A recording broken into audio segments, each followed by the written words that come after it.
Ele vive em um mundo habitado por seres fantásticos e recentemente lançou um livro de contos. Hoje eu vou conversar com o escritor Diogo Cavalli. Tudo bem? Seja muito bem-vindo, Diogo. Tudo bem, Aleixo. Aliás, um mundo habitado por monstros, aí, sereias, né, sacis, botos cor-de-rosa. Um mundo habitado por monstros aqui do Brasil, inclusive, né? Foi a primeira coisa que me chamou a atenção no seu trabalho, isso? Diversos monstros são do Brasil. Apesar de trazer também outros que ficaram bastante famosos, eu busco trazer a nacionalidade nas minhas histórias. E é um escritor bem jovem, né? Quantos anos você tem? 27. 27? Quanto tempo faz que você escreve? Olha, fazem 7 anos e meio, mais ou menos. Tá chegando a 8 anos. Quase 8 anos. Então começou a escrever com 20 anos. Mas já escrevi antes disso. Já. Ou lançou o primeiro livro com 20 anos? O lançamento foi ali em 2016, com uns 20 anos. Mas já escrevia há muito tempo. E você lançou recentemente o livro Sexta-feira 13, isso? Aliás, esse livro aqui de capa verde, né? Geralmente a cor verde é associada a essa coisa do mal, essa coisa fantástica mesmo, né? Como é que funciona o livro? Sobre o que ele trata, assim? Esse livro ele vai tratar de 3 contos de personagens que se destacaram no livro 1, que seria o Roderick, o Caçador. E são personagens que são os monstros bons da história. E ali, depois da história do Roderick, eles acabaram voltando para suas épocas e tendo aventuras. Porque eles pediram mais aventuras, porque geralmente o escritor fala que quando o personagem ganha vida, ele pede para ter mais história. E esses 3 personagens, 4 personagens no caso, fizeram suas próprias histórias. Então, na verdade, o Sexta-feira 13, que você lançou agora há pouco tempo, ele é uma continuação do Roderick, isso? Então vamos falar um pouquinho sobre o Roderick, né, para o pessoal entender. Como é que funciona a história do Roderick? Sem spoiler, né? Só para deixar o pessoal curioso. Claro, vamos trazer um pouquinho do início ali. O Roderick, ele é um órfão que foi criado por um padre, porque os pais dele acabaram sendo mortos nas caçadas por esses monstros ali. Só que ele não sabe disso. Então ele vive uma vida normal, morando na casa paroquial. Chega um dia que um grupo de amigos dele, entre aspas, amigos, né, que levam para o mau caminho, chegam na igreja, ele está fazendo uma faxina e decidem fazer um jogo do copo. Ele é meio contrário, mas daí eles pegam um copo do padre lá e começam a montar um tabuleiro ali e fazem dentro da igreja. Tabuleiro Ouija. Isso. No Brasil a gente chamava bastante jogo do copo, do compasso, né? Que era mais nacionalizado. Para quem não conhece, é aquele joguinho, né? Você bota o copo, bota o dedo ali e tenta ver. E vai mexendo. Captar o espírito, né? Isso aí. Faz a invocação de algum espírito, né? Isso mesmo. Então, depois que é feito isso, o espírito se revela, que é um grande plano dele, e abrem vários portais trazendo vários monstros da dimensão prisão chamada Mitchum, que é a dimensão onde todos os caçadores prendiam os monstros lá. E esses vários outros portais são abertos e esses monstros vão indo para outros portais, deixando os garotos lá apavorados. Daí vem o padre idoso lá, que é o padre que cuidou do Roderick, e ele diz: o que vocês fizeram? E ele vai lá, fecha os portais e diz: agora você tem uma missão, Roderick, caçar todos esses monstros e mandá-los de volta à prisão. E aí começa a história. Um plot bem interessante, assim, né? E é interessante como você mistura uma questão ficcional ali de portais com uma questão geralmente mais usada na ficção, um recurso, né, usado mais na ficção científica, com esse elemento do terror e também do folclore brasileiro, né? Tu é um amante das lendas brasileiras, digamos assim, de terror. Sim, eu adoro todo esse universo. Eu sempre cresci lendo sobre lobisomens, vampiros. Tudo que fosse na área da fantasia me interessava bastante. E eu juntei tudo isso com a história também, que era uma grande paixão para mim. Eu sempre gostei de história do ensino fundamental até o médio, tanto que eu me formei em história. Não atuo agora, mas sempre estou resgatando alguns fatos históricos para colocar nos livros. Tanto que em Roderick ele vai para várias épocas, né? Da ditadura... Ele viaja pelo tempo na história do Brasil. Do Brasil. A assinatura da Lei Áurea, o descobrimento do Brasil, entre aspas. Várias dessas histórias históricas são retratadas no livro. Que bacana. E assim, então é um livro de aventura, porque tem toda essa caçada, essa questão de ter que caçar os monstros.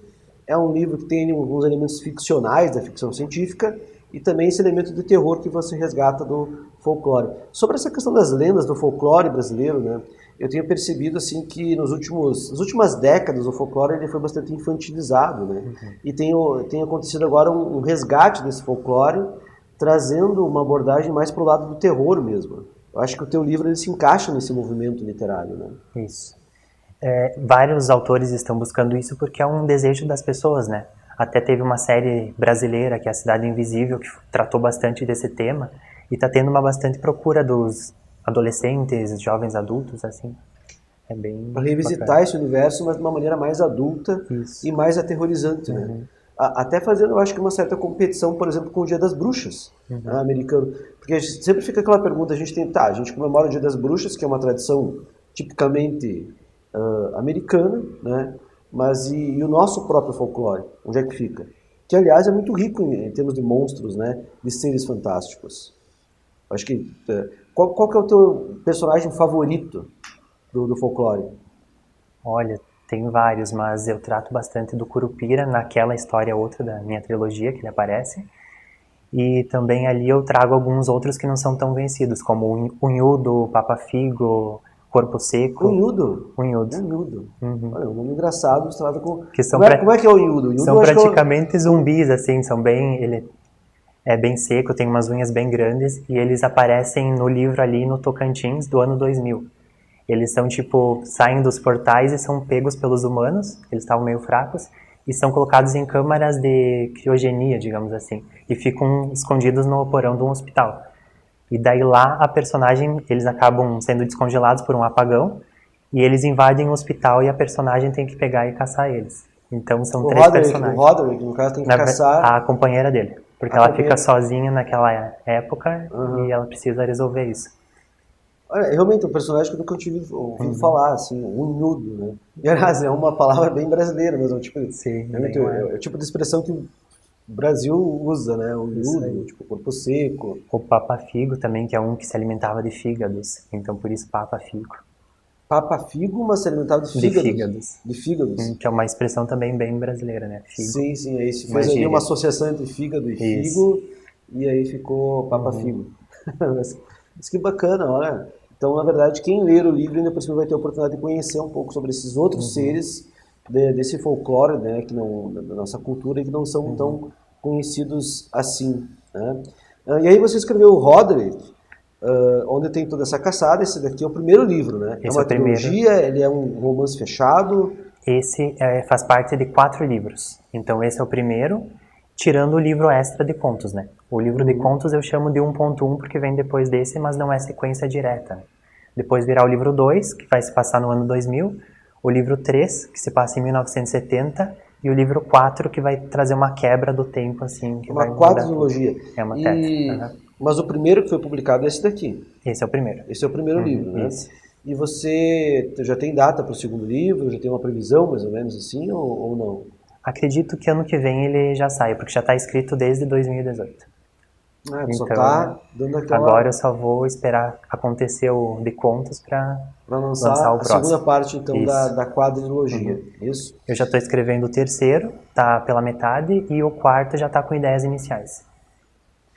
E como é que começou esse teu fascínio, assim, pelo folclore brasileiro, por essas lendas, assim, desde criança, ou tem algum ponto específico que você passou a se interessar por isso? Eu acho que desde o fundamental ali, quando eu comecei a ler sobre fantasia, sempre me encantou essa parte. Filmes, séries também já me traziam isso. E sempre essa busca, né, por conhecer mais histórias. Acho que sempre esteve em mim. Porque geralmente tem uma ideia que diz que o escritor ele sempre escreve a mesma história várias vezes, né, ao longo da vida. Então, sempre tem uma linha ali que tu pega no escritor, tu procura nas histórias do escritor, geralmente gira em torno daquela linha ali. E é uma linha com a qual ele se identifica, né? Essa identificação tua aconteceu por qual motivo? Tem alguma ideia, mais ou menos, do que... Eu acho que foi acontecendo naturalmente mesmo. Eu acho que o amor pela leitura e também depois criar as histórias, porque eu criava essas histórias brincando. Eu sempre digo que eu brincava com a minha sobrinha desde da infância ali, porque a gente tem uma diferença pouca de idade. E eu ia criando e anotando e depois desenvolvendo mais ideias. Então acho que sempre teve em mim esse fascínio pelas criaturas. Porque é interessante justamente esse movimento de resgate, porque eu me lembro, por exemplo, né, na minha infância, por exemplo, eu sou assim um pouquinho mais velho que você, na minha infância, por exemplo, a gente não gostava tanto do folclore brasileiro. Ali nos anos 90 havia um certo desprezo pelo folclore brasileiro. Havia um interesse por figuras de terror totalmente americanizadas, assim, né, vindo lá dos Estados Unidos. Mas pelas nossas próprias figuras nunca houve esse interesse. Inclusive, eu acho que um dos grandes culpados disso, talvez eu esteja falando bobagem, mas um dos grandes culpados por isso foi justamente o Monteiro Lobato, no sentido de que, ao mesmo tempo que ele resgatou esse folclore, ele deu um ar extremamente infantilizado para ele. Quando a gente pensa em Saci, a gente pensa em quem? Em qual Saci? O do sítio, né? Né? Do sítio Sim. do Pica-Pau Amarelo, né? A gente pensa ali na Cuca, por exemplo. A gente pensa em quem? No sítio do Pica-Pau Amarelo. A gente cresceu com essa imagem, né? E, na verdade, a Cuca, por exemplo, é uma personagem aterrorizante, né? Ela É uma bruxa. Uma bruxa que sequestra e devora crianças, né? Ou seja, uma personagem que não perde em nada para os personagens americanos, por exemplo, né? Em termos de terror. O que aconteceu foi essa infantilização, né? Do teu ponto de vista, assim, qual que tu acha que é a importância desse resgate para a nossa cultura? Eu acho que vai trazer mais pessoas para conhecer e vai valorizar, né, como tu disse. O Dia das Bruxas que tu tinha mencionado, no Brasil é chamado Dia do Saci, né, para tentar trazer essa nacionalidade, né. E eu acho que a importância de tu ir resgatando aos poucos é as pessoas irem buscando, porque é, como tu também disse, é bem buscado essas temáticas de terror e coisa. E assim como os contos de fadas, que também foram infantilizados, por trás deles também tem histórias assustadoras. Foi só adaptado. Então acho que nessa mesma vibe acontece com o folclore. Tem o espaço para o infantil, mas também tem o espaço para o terror, jovem adulto, essas histórias que vão encantar jovens adultos. O teu público leitor ele tem sido de qual faixa etária? Ele vem desde o infanto juvenil, que começa ali na trilogia das criaturas dimensionais, e daí vai chegando no jovem adulto ali com a Sexta-feira 13. Então começa ali nos início de leitura e vai até o adulto. Então pega E é um todos. livro, de modo geral, ele tem uma classificação livre. Ele Sim. não tem nada assim mais pesado, vamos dizer assim, uma história mais de aventura, de terror, mas é aquele terror ambiente, no caso, né? Bem tranquilo, porque hoje em dia eles gostam bastante daqueles animes e tal, que estão bem em alta, que acabam sendo mais pesados que as minhas histórias. Então eu vejo crianças de 10 anos lendo isso, então o meu é fichinho. Bem tranquilo. Sim. E aí depois que você lançou o Roderick, né? Então, esse livro da Sexta-feira 13, ele é um livro de contos, são 3 contos, isso? 3 contos. 3 contos inspirados no universo do Roderick, isso? Isso aí. Então é como se fosse, não é spin-off, ou é um spin-off, não? Pode ser, sim. Mas ele acontece É um depois derivado. ou antes do Roderick? Ele acontece, um conto acontece depois, que é o da sereia, que são consequências do que ele aconteceu ali no encontro dela com o Roderick, do lobisomem também com o Roderick, que o conto é dos dois. O do Saci, ele se passa durante o livro, tipo, o Saci volta aqui para nossa terra, assim, acontecem uns fatos com ele, e durante o conto ele conta a partir da visão dele, em primeira pessoa, o que aconteceu ali na história do Roderick. E depois, então é durante. E depois o do Boto, acontece ali também, depois que ele conheceu o Roderick, ele volta para Portugal, ele casa, tem umas consequências ali com um monstro, e ele volta no livro do Roderick ajudar. Então Ele pode tá bem ser livro separado do Roderick? Pode, bem tranquilo, Pode, porque é bem sim. especificado ali, tudo que aconteceu antes é descrito resumidamente. Eu achei bem interessante essa tua artimanha, enquanto escritor, de colocar o ponto de vista do Saci, que é um dos personagens que está sendo caçado pelo Roderick, no primeiro livro, isso? E aí aqui, então, ele mostra o ponto de vista dele. Isso aí. Ele conta como ele chegou, os problemas que ele enfrentou, como é ser um escravo, porque se passa ali no tempo da escravidão, o conto, porque ele volta no tempo, né? E depois ele vai contar os sentimentos dele, como ele age, porque no livro do Roderick ele é visto como um monstro mau, só que o Roderick acaba conhecendo ele melhor e descobre que nem todos os monstros são maus, assim como nem todas as pessoas são boas. Então tem essa jogada também ali. Sim, de mostrar esse ponto de vista lado. do outro personagem. Isso dá mais para quem acompanha o Roderick desde o início ali, né, principalmente, dá uma jogada de ponto de vista, né? Você se coloca no lugar do outro personagem. Eu acho que é uma coisa bem bem interessante, né? Está escrevendo o segundo, está preparando, fazendo a edição do segundo livro, escrevendo o terceiro livro, né? E tu tem ideia de alguma outra obra que você já está maquinando assim na tua cabeça ou? Olha, eu digo que tem gavetinhas aqui dentro que eu vou só abrindo e tirando, porque tenho mais 2 livros sendo escritos, tipo o terceiro e o quarto dessa série. Aí eu tenho um livro extra que se passa depois da trilogia Criaturas Dimensionais, que também já tem a ideia na minha cabeça. E depois eu tenho um outro livro que eu quero lançar também, misturando fantasia com problemas psiquiátricos, digamos assim, que vai tratar de uma forma bem delicada, bem pesquisada dessa parte, misturando com a fantasia. Então esse livro vai ser bem trabalhoso, porque eu quero fazer bastante pesquisa para ele, que com todos os livros acontece isso, tu tem que pesquisar um fundo bem sólido para tu ter a base, né? Para poder ter, né, uma certa ali, para tu fazer a ambientação, né, para não cometer muitos erros históricos, digamos assim. Claro que, né, lembrando que um livro de fantasia nunca deve ser levado ao pé da letra como se fosse uma aula de história, como se fosse um trabalho de história, porque não é, né? Não é um trabalho monográfico, digamos assim, acadêmico, né? Então tem que ter esse discernimento por parte do leitor também. Um livro de fantasia é um livro de fantasia, né? Nós voltamos em seguida com o segundo bloco e eu quero conversar com você, então, sobre os outros livros aqui, porque tem mais 3 aqui ainda que você trouxe para mostrar para a gente, né? Lembrando que o programa Literatura Local é uma parceria entre a TV Câmara de Passo Fundo e a Academia Passo Fundense de Letras. Voltamos em seguida.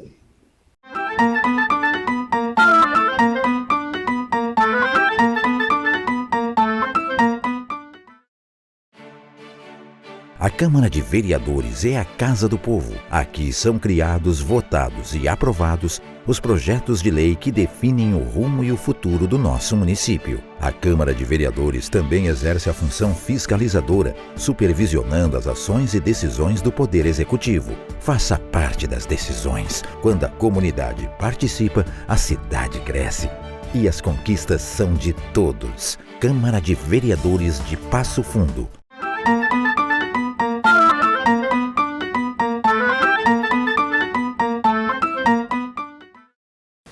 Olá, estamos de volta com o programa Literatura Local e hoje eu estou conversando aqui com um escritor, um jovem escritor, né, Diogo Cavalli, e que já tem aí 8 anos já desde a sua primeira publicação e vários livros lançados. Qual foi o primeiro livro que você lançou? O primeiro foi A Placa Mística, que dá abertura às Criaturas Dimensionais, que é uma série bem moldada no xamanismo, que eu digo que é uma filosofia de vida, onde cada pessoa tem um animal guardião dentro de si.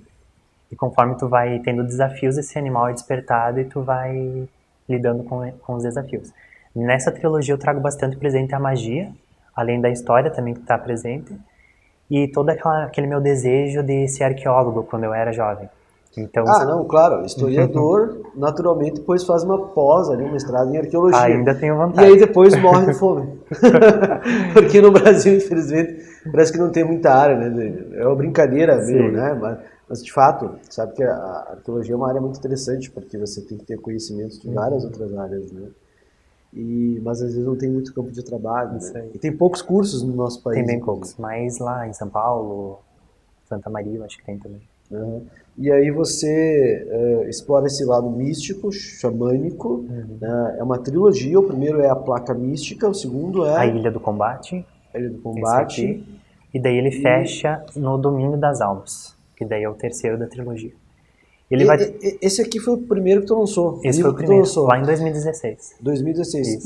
E o desenho da capa é teu mesmo? Os desenhos das 3 capas são meus. São teus? Sim. E eu percebo assim que houve toda uma evolução realmente, inclusive editorial, né? Na tua trajetória enquanto escritor. Sim, nos primeiros eu não entendia nada. Eu só queria publicar um livro, eu recebi a indicação de uma editora, não sabia como funcionava, então eu tinha os desenhos, eu decidi mandar. E daí depois eu fui para Checkmate, que eu lancei o Roderick o Caçador, que é uma outra editora de Minas Gerais. Ali eu digo que foi um ponto de virada, porque além de melhorar 100% a história do livro, eu aprendi toda a parte de diagramação, editorial, capa, todos os processos, como é que funciona, né? E com isso, aí eu lancei o terceiro para fechar a série, todo pensado por mim mesmo. Eu pensei na diagramação, na capa, coloquei o meu próprio selo que eu criei, Que é o que é o selo... selo do Sexta-feira 13, livro de contos. Sexta-feira 13. Aliás, você nasceu na Sexta-feira 13, né? Isso. Eu vi aqui na apresentação, né? Diogo Cavalli nasceu em uma Sexta-feira 13 de 1996. Olha, então tem tudo a ver com a tua trajetória, com a tua senda, né, pessoal, Sim. digamos assim, né? Tua própria história mística, digamos assim, tem todo o misticismo ali até com a data, né, do Isso teu aí. nascimento. Eu digo que a Sexta-feira 13 é um pouco minha também, né? Mas agora eu entendi de onde é que vem a ligação com o folclore, Sexta-feira Pode 13. ser, né? Lá do nascimento de repente vem daí então, né? Pode ser que Sexta-feira sim. 13, com essa questão toda, né? Todo o significado que a simbolismo, Sexta-feira né? 13 tem, né? O simbolismo, e aí essa paixão, digamos assim, por essas criaturas mágicas, né? E eu adoro ouvir histórias, e antigamente as pessoas do interior e tal, elas contavam que tinha bastante visagens, aparições. Então o pai sempre me contava essa parte. Então pensando nisso, eu acabei criando minhas próprias aparições, visagens e coisas que aconteciam mesmo. E você começou, o primeiro livro foi com 20 anos que você publicou. Foi mais ou menos por aí, 19, 20. Bem cedo. E quem que foram os teus principais incentivadores, assim? Eu digo que meus pais, inicialmente, a minha mãe, que é minha maior incentivadora, vendedora, apoiadora, eu lanço um livro, ela leva e ela vende para todo mundo, né? Então acho que ela é a maior incentivadora, e o pai também porque me inspira nessas histórias todas. Atualmente, o teu pai te deu veio por esse lado no sentido de te dar inspiração, Isso. né? E te contar as histórias, e a tua mãe, ela sai fazendo a parte do marketing e venda. Isso aí, venda, incentivo, apoio, tudo. Então, olha, não, claro, e eu acho engraçado, assim, porque você começou publicando novo e publicando já um romance, na tua cabeça já tendo essa ideia da trilogia, né? Que é uma coisa bem interessante isso, né? Porque tu publicou o primeiro livro, tu já estava pensando lá na frente quando é que tu ia publicar os próximos, né? Não foi uma coisa de passagem, assim. Então você vê que tem ali uma trajetória de um escritor que tende a se desenvolver, né? Isso aí. E eu digo que as histórias elas vão pedindo mais. O Roderick era para ser só ele. Acabar ali, até ia ter outro final, que não ia ter continuação, mas daí eu mudei o final e acabou se desenvolvendo mais continuidade. E um escritor, ele acaba tendo muitas ideias, porque agora que eu lancei o livro de contos, eu tive a ideia de fazer um prelúdio, uma história que vai se passar antes do primeiro capítulo de Roderick, porque eu senti que faltava contar como o espírito chegou até o grupo de amigo dele, para incentivar ele a fazer o jogo do copo. Então, no prelúdio que eu estou trabalhando agora, eu estou pesquisando e desenvolvendo mais isso. Vai ser um mini conto, assim, com umas 10 páginas, que vai contar como o espírito chegou, o que ele aprontou com aquele grupo de jovens e como ele chegou até iniciar toda essa série. Ou seja, é toda uma maquinação ali, né? Uma maquinaria que vai se montando. Máquina é uma palavra feia também, né? É mais uma engembração, né? Um misticismo, digamos assim, que vai se montando ali, né? E você sente a necessidade de colocar essas coisas no papel. Parece que tem uma pressão... vem assim e tu tem que escrever, senão não para de te atormentar aquela história, né? E uma questão assim, bem interessante também que eu achei. Tu sente que teve evolução na tua escrita ao longo de todos esses anos? Sim. Na parte técnica também? Porque você falou ali que você começou publicando esse daqui, por exemplo, com um desenho da tua própria autoria, e depois tu chegou até o ponto de hoje publicar um livro que, né, extremamente profissional, bem profissional, e feito já ali com o teu próprio selo editorial, né, o selo da Sexta-feira 13 ali. Morada do Herói. Então teve tu mesmo tem vivenciado essa jornada do herói em você mesmo, né? Eu digo que teve toda essa transformação, né? Agora eu, com 5 livros publicados, 8 anos de caminhada, já tenho todo esse processo dentro de mim e já sei como é que funciona tudo. Então, se tu me largar um livro na minha mão, eu já sei quem contratar, já sei quem pegar, como fazer e te dou o livro pronto, né? Então, acho que o próximo passo da minha carreira, além de continuar e fechar essas séries todas, é começar a publicar outras pessoas. Essa palavra é bem importante, né? A palavra carreira. Por que eu acho isso? Porque muitas vezes as pessoas elas têm essa ideia que elas vão publicar um livro, escrever uma história, um só. e elas vão fazer um sucesso tremendo, e daí vão estourar, e daí todo mundo vai amar elas, todo mundo vai conhecer. E na verdade não funciona assim, né? Porque na verdade quase nenhuma carreira funciona assim. Não interessa, inclusive nas artes, não interessa se você é músico, se você é ator, se você vai ser um bailarino, né, um dançarino, você tem uma carreira para desenvolver, né? Eu acho que essa questão da carreira que você traz é bem importante para o escritor, né? Tu sente isso também? No final do ano passado, ali na metade do ano mais ou menos, eu fiquei 3 meses estudando tudo que eu podia saber de escrita, de desenvolvimento de escritor, editoração, capa, porque eu comprei um curso completo assim que tratava os escritores admiráveis. Então ele trata da ideia até a profissionalização. E é uma coisa que vai te incentivar bastante. Então eu fiquei 3 meses todos os dias estudando isso e desenvolvendo o eu escritor, né? E esse ano, agora em fevereiro, eu dei uma virada na chave. Eu disse, a partir de agora, eu vou viver da escrita. Então, eu estou me dedicando exclusivamente a isso. Estou cuidando de toda a parte de marketing, diagramação, divulgação. Então, eu acho que quando tu começa a tomar conta daquilo que é teu, começa a dar certo.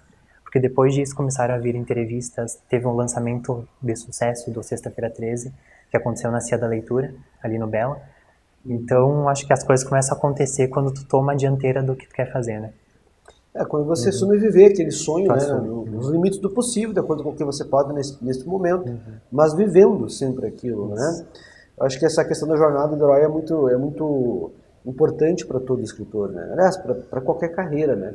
Porque ninguém abre, até uma padaria, tu vai abrir uma padaria, por exemplo, então tu não vai fazer sucesso durante por dia, se tu quiser ter uma padaria sólida, um negócio sólido, tu tem que investir durante anos, muitas vezes, para depois ter um retorno.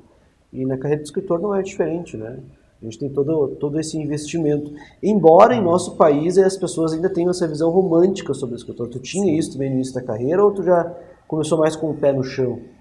Olha, no início lá, como eu te disse, eu não entendia muita coisa, eu só queria colocar minhas Só histórias queria no papel. vamos publicar e, né, aquela afobação, E né? ia É acontecendo, normal, né? né?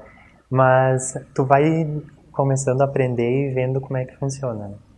E muita gente acredita que livro não vende, que Brasil não lê, mas depois de trabalhar numa livraria eu vi que as pessoas leem, Nós vamos atrás. Né, vão também. atrás. E outra coisa também, hoje em dia tem internet também. Você tem os teus livros também no Kindle, né? Eu tenho todos Na eles Amazon. em e-book também. Todos em e-book? Para pegar toda a parte que gosta do e-book, a pessoa que gosta do físico, para englobar todo mundo, né? Porque né, tem nicho. Né? O e-book ele tem a vantagem, de repente, de que alguém que está lá do outro lado do país consegue ter acesso à história. Né? E sem contar que hoje em dia, se você não está presente nas mídias sociais, né, teoricamente, entre aspas, digamos assim, você não existe. Sim. tem que estar presente. Tem né? que estar em tudo. E isso é mais um desafio para o escritor gerenciar a própria carreira. Né? Mas não só para o escritor também, porque todo mundo tem esse desafio hoje em dia. Como é que você lida com essa questão das redes sociais? Eu era bem ausente até ano passado. Aí quando eu decidi tomar conta disso e aprendendo mais como é que funciona, tu entende que quem tem que se vender não é o livro, mas é o escritor. Então tu se vendendo como escritor e contando as tuas histórias, a consequência é o livro ser vendido, né? Então tu tem que estar aparecendo, tu tem que divulgar, tu tem que gravar vídeos, que eu tinha um pouco de bloqueio com isso. Essa é uma questão, assim, eu acho que é bem importante também, né, do escritor se colocar à disposição do público, né, porque você vai ler, porque não adianta, a escrita, como é uma coisa criativa, totalmente autoral, né, a pessoa ela pega o livro, ela automaticamente liga a figura do escritor, né, não tem como fugir disso. Sim. Então eu vou ler tal livro de tal autor, está sempre ligado ao autor. E já teve livros que eu li todos os livros do autor porque eu me identifiquei com o autor. Então, às vezes, nem era uma história que era familiar para mim, mas eu fui lá e li porque eu conheci do autor. Do autor. Para outros jovens escritores assim, que estejam começando agora, qual que é a mensagem que você deixa? Olha, eu acredito que vai atrás, escreve, mesmo que tu não saiba o que está fazendo, coloca no papel e começa por aí. O primeiro passo é tu colocar as palavras no papel. Tem que ir melhorando sempre, mas tu só pode melhorar as coisas se existem coisas a serem melhoradas. Isso, né? Aí. Diogo, achei muito interessante a conversa. Sucesso para você, muito obrigado pela participação aqui no programa. De repente, mais tarde, a gente grava um programa debatendo um pouco sobre ficção, que eu acho que é um gênero assim que o Brasil está fazendo um resgate ultimamente, né? no sentido assim, temos cada vez mais escritores brasileiros tratando sobre ficção e tratando sobre o folclore, inclusive, né, do nosso país. Para quem quiser comprar o livro, onde é que encontra? Consegue na Cia da Leitura, o lançamento, e comigo também diretamente no Instagram, Facebook, só me chamar que... Qual o Instagram? Cavalli Diogo. Cavalli Diogo. Muito obrigado. Muito obrigado a você que nos acompanhou até aqui e até o próximo programa.